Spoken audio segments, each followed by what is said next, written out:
Huge. Just crushing it. Yeah, that's my book. Yeah. Absolutely beautiful. I'm glad you like it. Big part of it, too. I mean, obviously where it came from, I think is hilarious, and that was good. And not maybe what a lot of folks thought it might be at first, but just tying back the early years from, even with the boxing training and teaching Kimmel a few things there, and even some of the construction gigs. Sure. Inspirational to a lot, especially at a young age, to really just stay on the grind, which, again, gotta bow down to you, Adam. It's just badass to sit here with you. I'm flattered. I just do what I do. I'm never, you just move forward. You just, I don't know how much of a plan you need. The plan is just do it. I don't think, there's 100 comedians floating around this hotel, and all their story's always the same. Like, what do you do? Well, just get up there. Just got up on stage. I started getting up on stage, and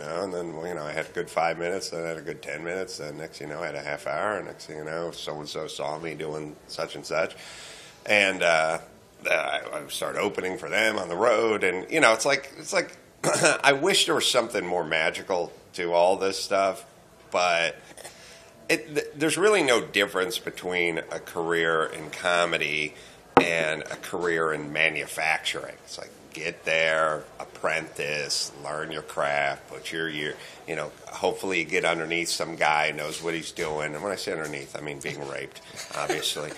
And he teaches you the craft, and then you learn the management side of it, and the next thing you know, you're shop foreman, and you build your way, and and the stuff that seemed impossible a few years earlier seems like no big deal now, and you just kind of keep doing it every day, and then eventually when you get paid to do it, it makes it that much better, because it's like when you hear about these boxers, and it's like he works for UPS full time during the day, and then he has to train at night, and it's like it's going to be hard to beat a guy who's able to train full time when you're working full time and having to set aside a couple hours at night. But then once you start getting paid to do it, then it's like you get paid to learn. Like you get paid technically to go out do the Tonight Show. You get paid to go out on stage and do a theater. You get paid. So it's like each thing you're doing. Hold on, am I getting paid for this shit? Yes. Okay, well, I'm not learning anything anyway. Other than this guy said I asked for the ketchup. That's what I learned. That's my takeaway. This is one thing. It's the only thing I'll remember from this exchange.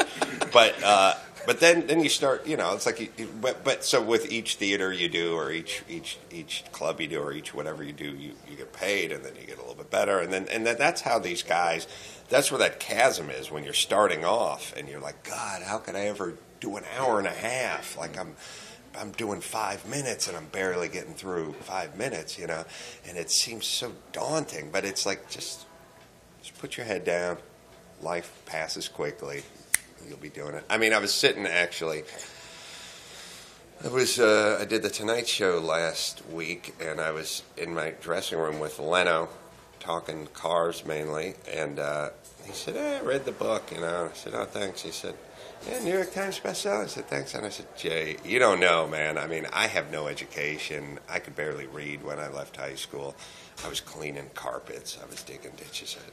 I said, being on the New York Times bestseller list for a second time, it's unimaginable for me. It's unimaginable. I can't believe it. I was driving around the back of a pickup truck digging ditches, and cleaning up trash and stuff. I can't imagine it. And he said, "You think I could imagine doing this?" And I was like, "Oh, yeah. That's got to be weird for you, too." Yeah, all right. So it's weird for both of us. So let's just go out there and just be weird. Crush it. Awesome. Yeah. Awesome. Well, Adam, I appreciate all the time here. You've been more than hospitable. Thank you very much. My pleasure, Ketchup. Thank you.